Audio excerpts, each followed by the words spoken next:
มาสุงค่ามาสุงปอมเมพี่น้องเฮากูก็กูคนค่ะมาสุงใต้ก็มาสุงผู้ทำเงินกูก็กูเจ้าค่ะมาสุงค่าเขาหักกูก็ค่ะมาสุงค่ะชะคู่เมืองหลีเจียงใหม่เมื่อในเตอุบลัดลองแห้งถัดตัวนับอันปอมเมพี่น้องย้อนมาเคยหู้ตีป่องมันในครับย้อนมาหลายก็หลายตังย้อนมาหึงหน่อยอ่ะเมื่อในขัดเดมาลัดลองแห้งถัดตัวนับมาสงค่า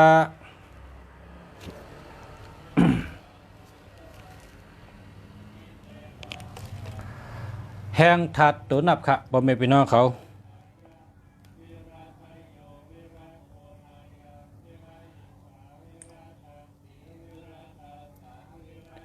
โอเค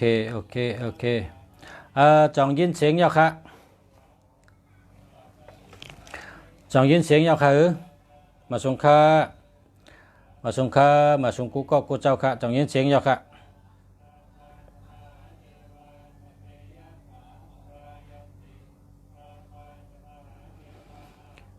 มาส่งค่ะมาส่งค่ะ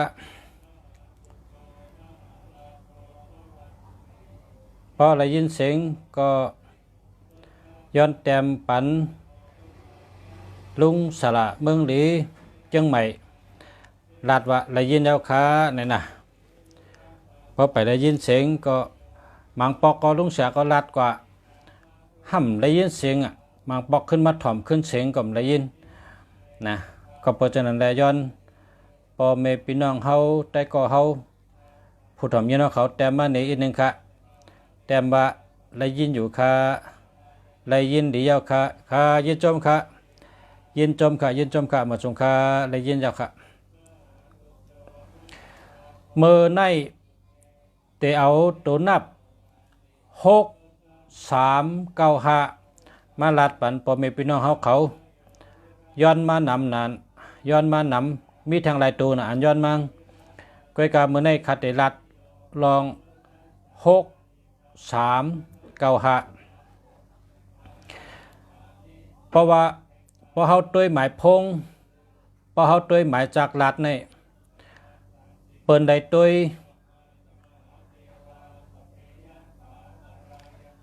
ลูกเอาตั้งปลายมันเข้าจูตั้งเงามันค่ะพอเฮาตัวหมายพงในทุ่งจามมันล็อกลายมันเปิงมันโหลเลยนับเอาตัวปลายมากำตัวกะต่อถึงเมื่อชุดเงามันค่ะเพราะว่าเป็นต้นไม้พวกไหนก็เวอมันกิ่งมัน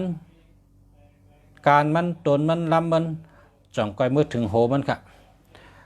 ก็เพราะฉะนั้นแหละตัวนับอันเฮาคัดเจอเนื้อหมายพงในพรดีมันปันตั้งแต่ตัวที่หนึ่งมันเข้ามากำตัวค่ะเพราะว่าตัวที่หนึ่งนี่เป็นจังหือก็มันแต่หันพรดีมันอ่อนตั้งเปิ้นนำปัดหนึ่งที่หนึ่งนี่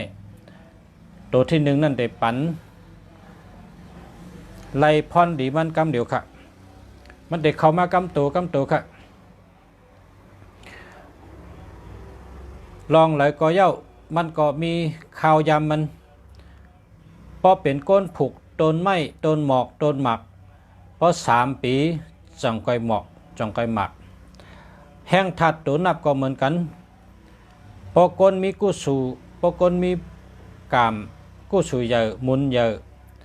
เพราะไหนก็เปิดถัดมันแห้งและหันผลไว้พอก็เลยมีวดหนาอาแปดน้ำตั้งพิษน้ำวดน้ำก็นานไหลหับพรดีมันลองตาเตะไหลหับพรดีมันไว้กะหืออันว่านั้นมันขึ้นอยู่จอมเจ้าเก่าสังว่าเจ้าเก่าเป็นก้นไวพลากุวันขามสินหากุวันหยัดน้ำกุวันไวพลากุวัน อันนั้นได้ไว้น่ะก็เปว่าเจ้าเก่าเป็นก้นอันคัดเจอจันเอาทัดอันมีหิมหอมนั่นรัดว่าเมียวเดียวค่ะนะก็เป็นว่าทัด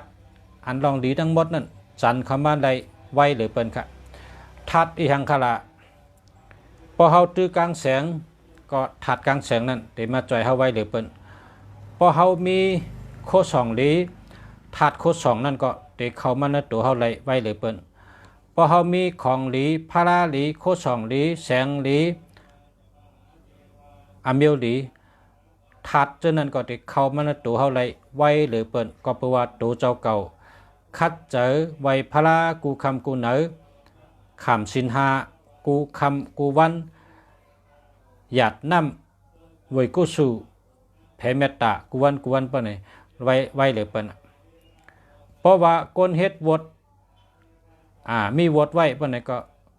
แห้งทัดจังได๋ก็นั้นเข้าไหลน่ะหมางก็ตื้นเข้าไหลกำเดียวก็มีเปิ้นว่ากุสุกรรมเพราะว่าแต่กรรมตั้งเมืองในเปิ้นเฮาว่าบุญเป็นผู้มีบุญคนมีบุญว่าบุญนี่มาที่เนี่ยมันมาที่กรรมปาลีว่าปุญญะปุญญะในมันเป็นการดีกุศลหน้าหมุนอันนั้นซ้ำเฮ็ดหางกล้วยจังกะไดค่ะตัวนับอันเฮาคัดได้มาลาดเมื่อไหร่ก็ได้เอาตัวนับลุงเสียคู่เมืองหรือแตกในสุเจ้าเฮาสุเจ้าไล่หันว่าเป็นจังหือล่ะเปิ้นต้วยตั้งปลายเข้ามาว่านั้นลาดในพองรู้นี่สุเจ้าต้วยจำหมายจากลาดลุงเสียในขณะเฮวและสุเจ้าเอาต้วยหังสุเจ้าไล่ต้วยเปิ้นก็ไล่ต้วยเปิ้นพายก็ไล่ต้วยไล่ในน่ะหมายจากลาดลุงเสียเมืองหลีใน088 789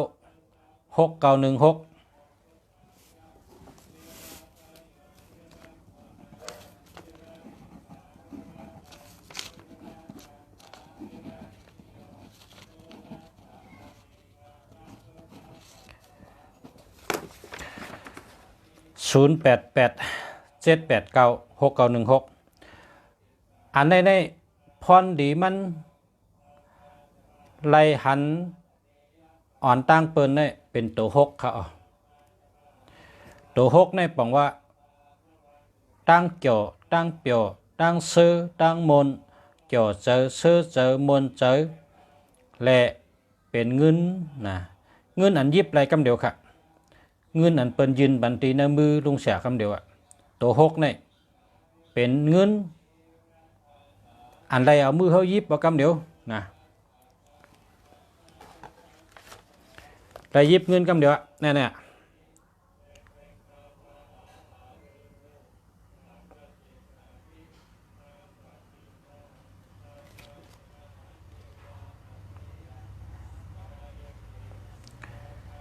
ประวัติตัวหกนี่เป็นเงินจะไหนคำเดียวเงินอันยิบไรคำเดียวตัวหกนี่เป็นเงินอันยิบไรเอามือเขายิบไรนับคำเดียวตัวหกนี่เป็นตัวเงินคำเดียวที่หนึ่งเป็นตัวเงินค่ะเพราะว่าหมายพงเผอหมายจากลาดเผอเบอร์โทรศัพท์เผอตัวหกอยู่ตั้งปลายปะเนี่ยก็ในเป็นก้นอันการเงินไรเย็บเงินรีเลยเปิ้นไว้เลยเปิ้น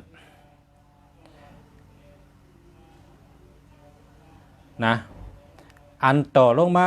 สืบมาแทงซ้ำเป็นตัวหนึ่งในปองว่าคนหูจักน้ำคนหูจักง่ายตัวหนึ่งในปองว่าตาวันตัวหนึ่งในปองว่าตาวันอันอยู่เนื้อก็โขก้นเฮาเสียแลส่องสายแรงปันท่องสายแรงปันลุมพระตั้งหลายในห้องว่าตัวหนึ่งค่ะตัวหนึ่งในห้องว่าตาวัน กำในตัวเก่าทำตัวเก่าซ้ำ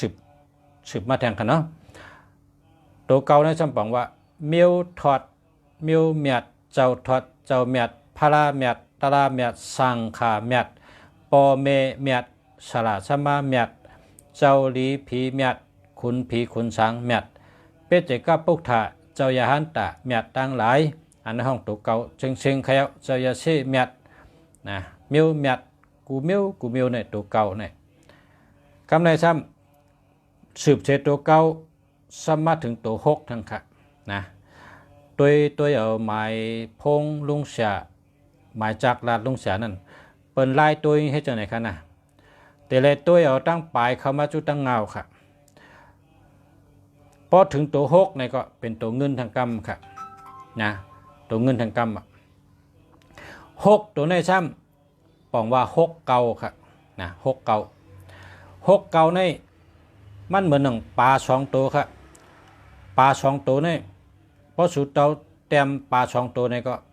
เหมือนหกเก่าดีๆค่ะเต็มเตะค่ะละเต็มด้วยปลาสองตัวเลยนะตัวหนึ่งโหตั้งซ้ายตัวหนึ่งโหตั้งขวาหกเก่าในเป็นปลาสองตัวกันเดียวนะเพราะฉะนั้นพอเผยมีหกเก่าปะเนี่ยไรเงินนำไรเงินง่ายไรเงินไวขนาดสืบมาแทงเก่าหกก็เหมือนกันค่ะอธิเป๋งที่ป๋องเหมือนกันโจเจอเชื่อเจอมีเงินไรเงินง่าย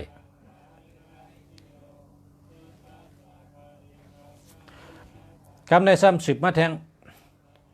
ตัวเก่าแทงนะตัวเก่าในลาดอะเมื่อกี้กำมาแทงตัวแปดในปองว่าเต็มได้ค่ะละเหมือนดังหมักน้ำเต้านั่นนะตัวแปดในเหมือนหมักน้ำเต้าเต็มที่ก็ยาวเพราะว่าเต็มตัวแปดในมันจะเป็นว่าสองตัวจับกันแต่เป็นว่าสองตัวจับกันเป็นท่าในก็เลยเป็นว่าสองตัวจับกันในก็เลยถ้าว่าไถตั้มใหญ่ไว้สามหมักอันว่านั้นพอกำมันก็ว่าท่าเสียงทูอันว่านั้นมันเป็นว่าสองตัวจับกันเป็นหมักน้ำเต้าเป็นตัวแปดพอเต็มตัวแปดนี่เต็มที่ก็เยอะริมกว่าริมมาเต็มทั้งวันก็เยาได้ปอกก็เปิดจากนั้นตัวแปดจ้ำปันพอนดีตั้งหักหลีลักแหลมหัดหานหมักมีเป็นคนมีเป็นคนหมักคนมีเงินมีคำมีตังหัดหานมีตังใกล้หัดหานแลดเชลตัวแปดหมักมีกำในสืบตัวแปดเจ้ากอดที่ตัวเจ็ดค่ะ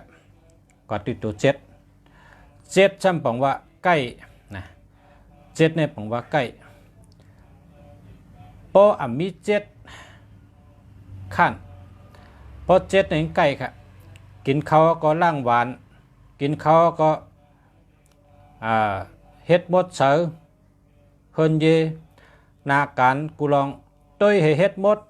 ลองเฮินลองเยลองปัดลองเพียวลองสักโคลอยเลี้ยงลองอันเลยบวยเฮ็ดให้หมดเสืออันเลยไปแคมเฮ็ดให้แคมมาการอันเลยหยาบเฮินโกเม้นจะเนี่ยมันเสร็จให้เมียวค่ะมันเฮ็ดกูเมียวค่ะตัวเจ็ดเนี่ยเฮ็ดกูเมียว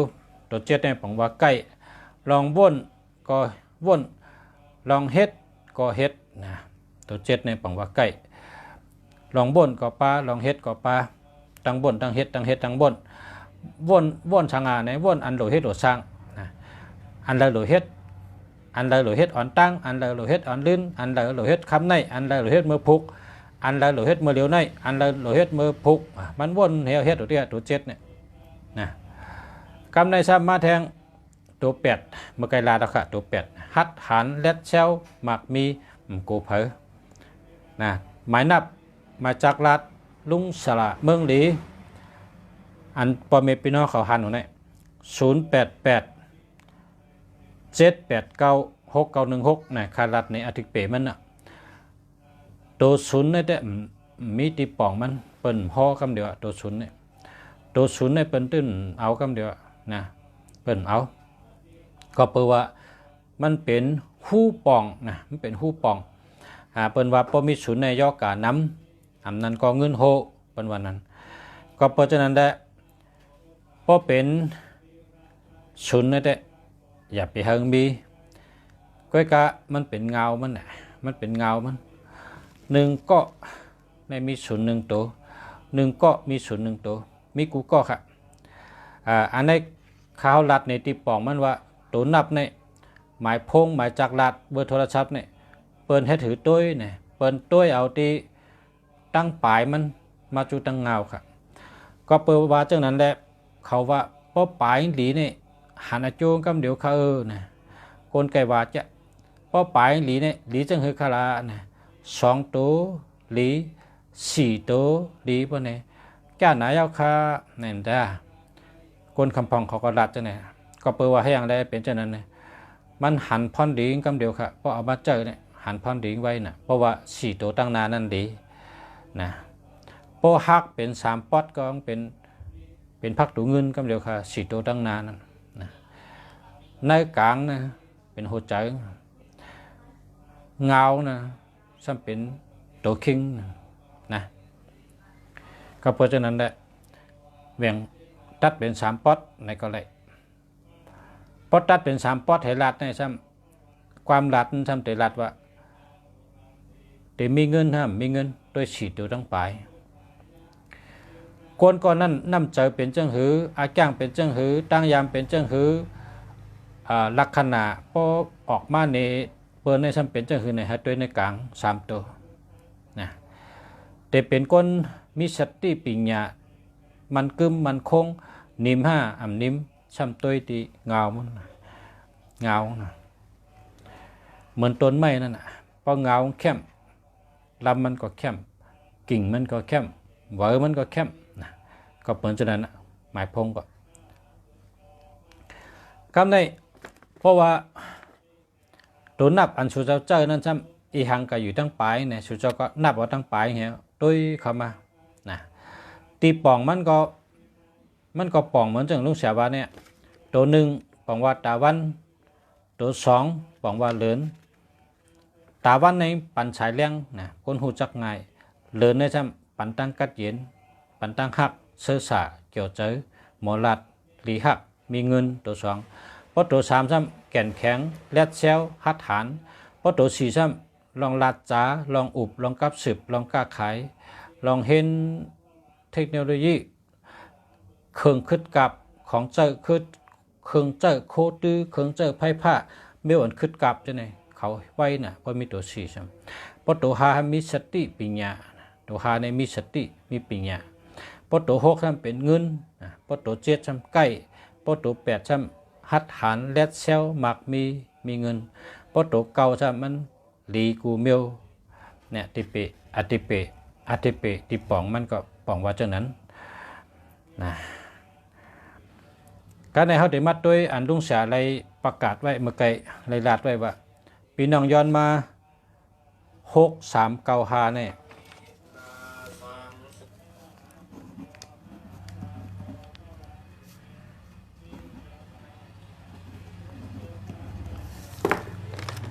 6395นี่เฮ็ดสังได้เข้มจ้าละเนี่ย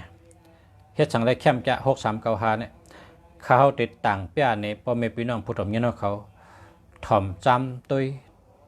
ถ่อมจอมกันตุยขนาด6395นี่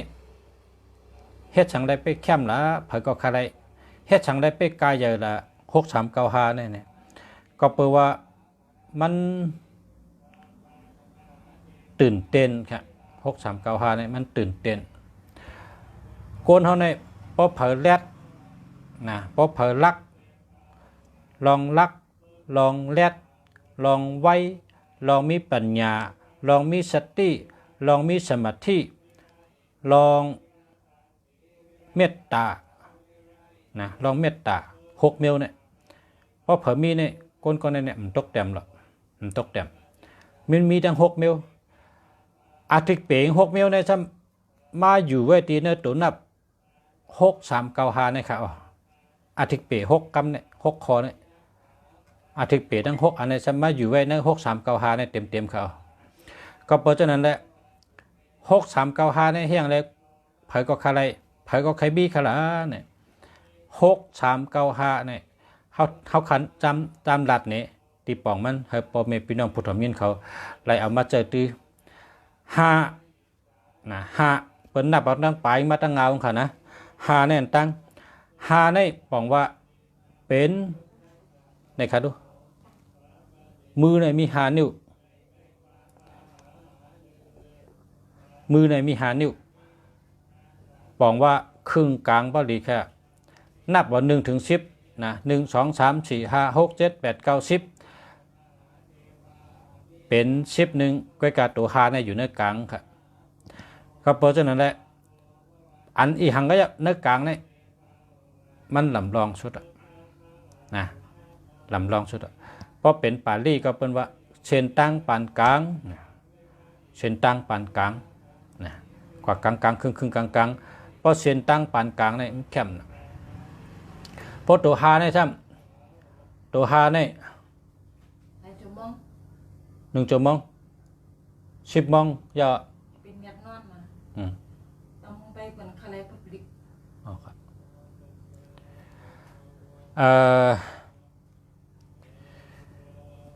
5เนี่ยแปลว่าสติวิริยะมีสติมีปัญญามีลองสติหลีมีสมาธิหลีมีปัญญาในตัว5นั่นค่ะตัว5นี่มันเข้มนะเพราะเป็นกาล่ำในก็มันเป็นปริกกำเดียวกาเนี่ยนะพอหอกากันในพอเขาใครกึดในเป็นเหยียบปริกเนี่ยกึดกำเดียวปริกเนี่ยเพราะเป็นหมายพงเขาหมายพงเขาในมี10 ตัว11 ตัวนี่แหละป้อมมีตัว5 ตัวเนี่ยบอกว่านั่นน่ะมีปริกอะป้อมป้าตัว5เนี่ยมีปริกเหมือนรถสังเกตมีปริกเหมือนก้ามมีปริกเขาว่านั้นก็เพราะฉะนั้นตัว5เนี่ยลำลองกันนั่นนะซ้ำตีอยู่มันก็ซ้ำแมนนะ5เนี่ยมันเป็น6395นะ5เนี่ยบอกว่ามีสติมีสมาธิมีวิริยะมีปัญญาการในสมัจับอีหังคาละสมัจับเก่าค่ะเนาะเก่าหาเก่าในสัมเป็นเก่าในบอกว่าพลาแมตตาลาแมตสังขาแมตเมียวถอดเมียวแมตเมียวอันดีอันถอดอันแมตเนี่ยเป็นตัวเก่าค่ะเนาะก็เพราะฉะนั้นเพราะว่า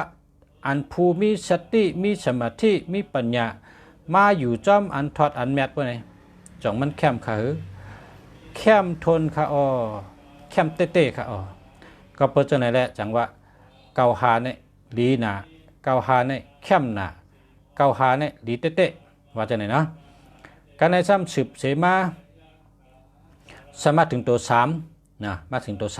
3เกา3ในซ้ำอัดกิเปมันตีป่องมันเกา3ในซ้ำลองตาเตอ่องเป้เนอ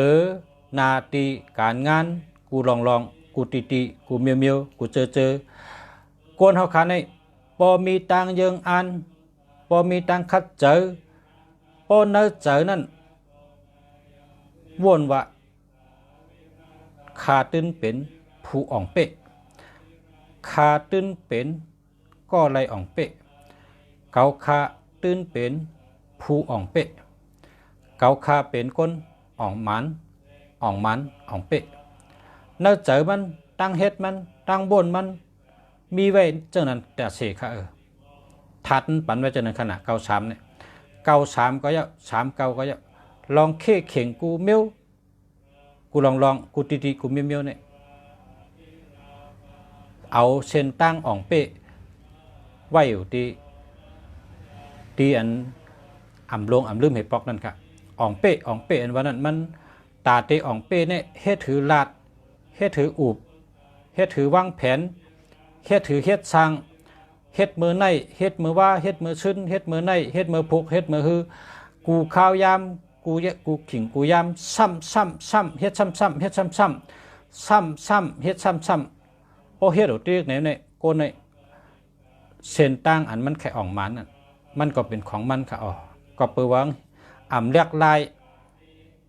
มันแต่เฮ็ดอยู่อันมันเฮ็ดอ่านไว้นั่นน่ะอันมันยังอ่านไว้ตั้งแต่อ่องเป๊ะนะก็เพราะฉะนั้น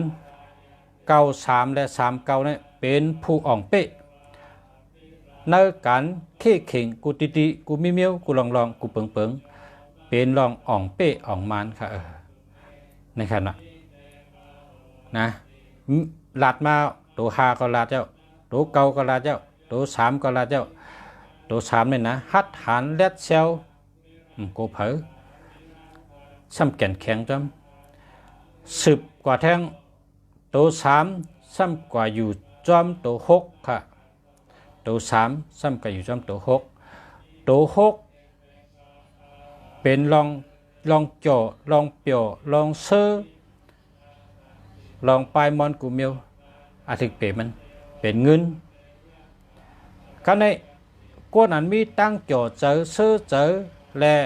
กวนอันมีเงินนั่นซ้ำมาอยู่จอมกวนอันแก่นแข็งฮัดหันคัดเจออ่ำยอมกัน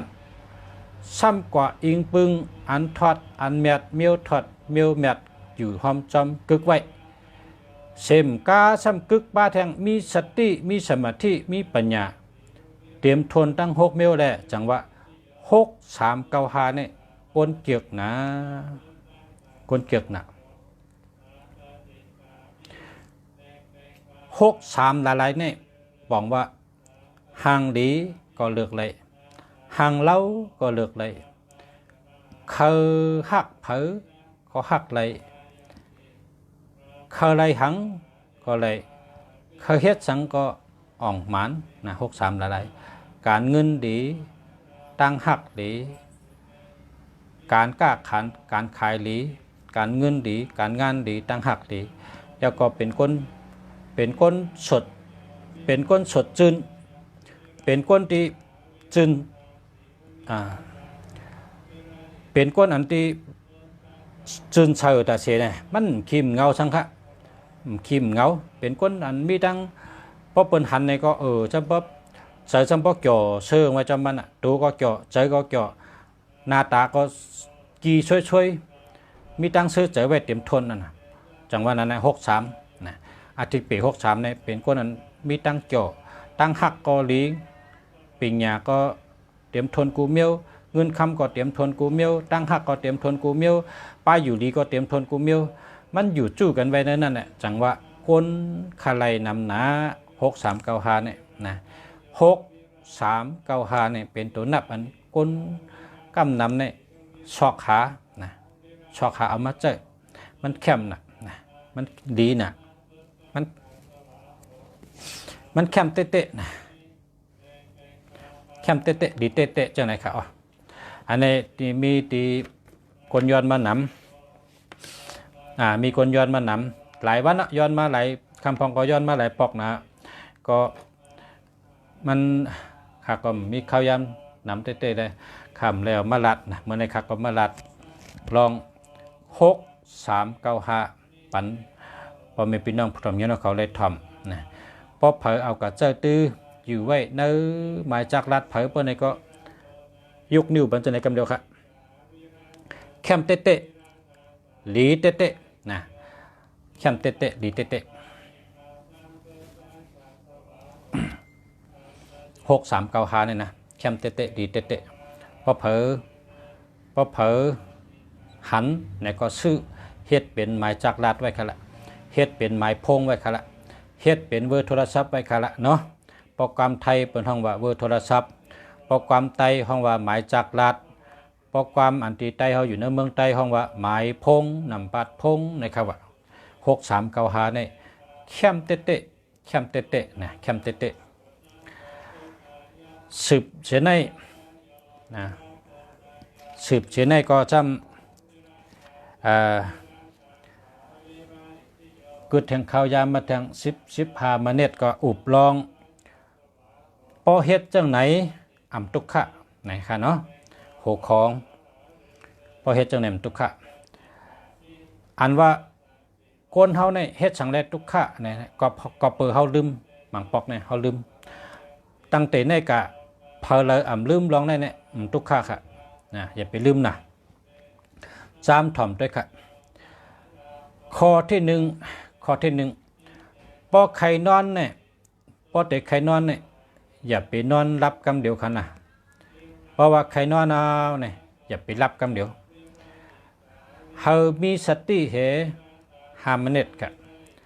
เฮามีสติ5 นาทีจงไปรับค่ะนะมืออันไปรับนั่นมือจำเตนอนน่ะห่างเห็นตีนอนเอาเนี่ยเฮาเลยมีสติสมาธิไว้เจอเกี่ยวไว้ตัวเกี่ยวเจอเกี่ยวคุกเจอไรลองหลีลองงามอันมีหิมหอมเจ้าเก่าเสจังไปนอนจังหือขลาคุกเจอไรเฮาวนว่าขอบใจค่ะเฮาลัดออกมาเนื้อชบบะขอบใจค่ะขอบใจเมื่อในไลอยู่ตั้งวันมาต่อถึงตัวเหลียวข้าเฮาตึกมี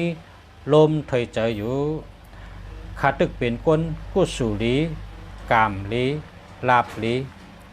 ข้าตึกมีกุศลอยู่เพราะข้าตึกเป็นคนกามลีลาบลีกุศลลีเนี่ยข้าเฮ็ดสังก็ตึกไลแทงอยู่ขอบใจนะที่ข้าเลย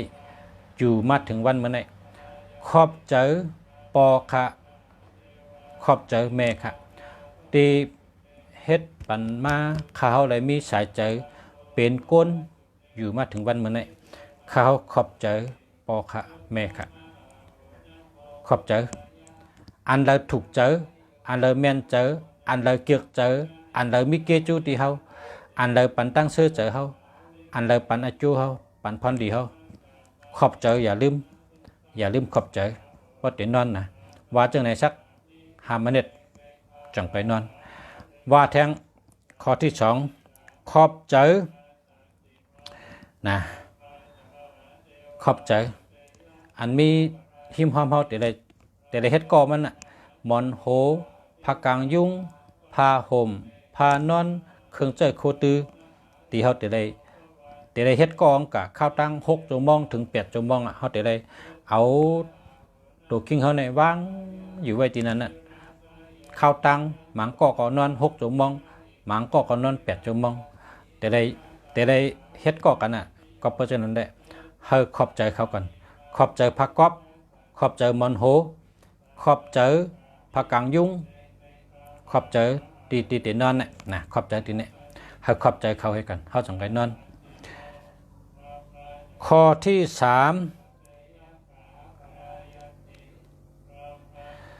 ขอบใจตัวคิงเจ้าเก่า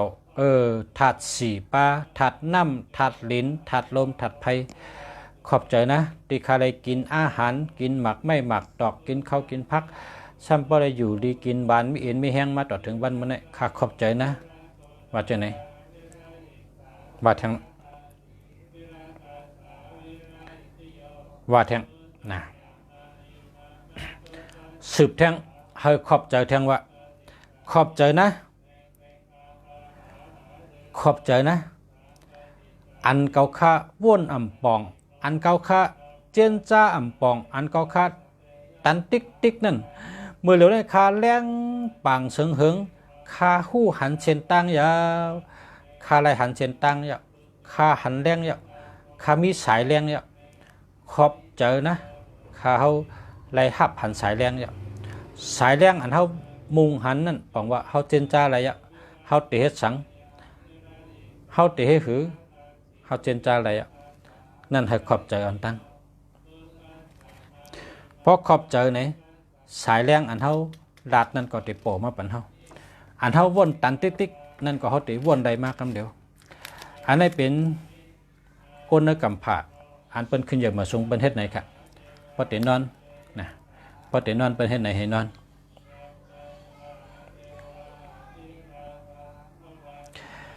อันเฮาค่ะไล่ขอบใจหลายรองหลายมิ้วหลายรองหลายอันที่เฮาไล่ขอบใจนั่นสั่งว่าเฮามีตั้งนักเจอสั่งว่าเฮามีตั้งสุขเจอ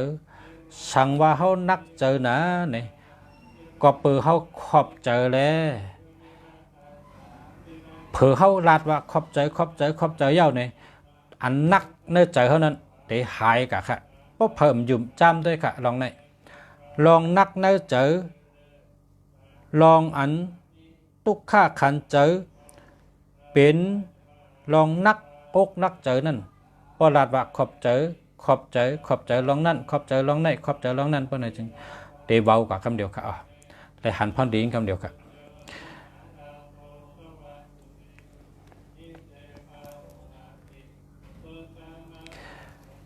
เพราะว่าเฮาไล่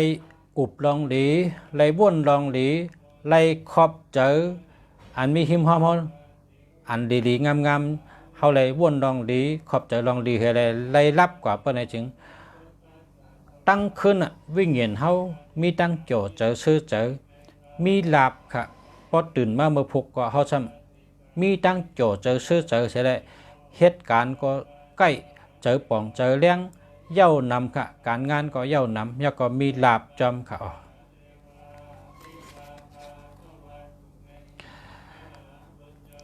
มือตีนอนใน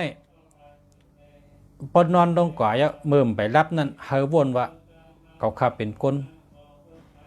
เขาข้าเป็นก้นเขาข้าเป็นก้น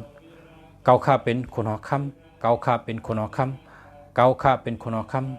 ำเขาข้าเป็นก้นลาบหลีเขาข้าเป็นก้นลาบหลีเขาข้าเป็นก้นลาบหลีเขาข้าเป็นผู้หาไรเงินนำเป็นผู้หาไรเงินง่ายเขาข้าเป็นสัตเทหลงว่าเสือตัวเขานำใช้ไรรับกว่าถัดจะในแต่เฮ็ดให้คนก็ในมีตั้งลาบหลีกามหลีกุศลหลีหากินง่ายลองตุกข้าหายกะลองเกี่ยวเจอมีมาลองไล่กินได้ย่ำปอเป็นมาแหละตุกข้าค่ะในเป็นดอกไล่อันก้นอ่องมันนลุมผ้าเขาเฮ็ดจังไหนกันค่ะเขาเฮ็ดจังไหนเฮ็ดแล้ว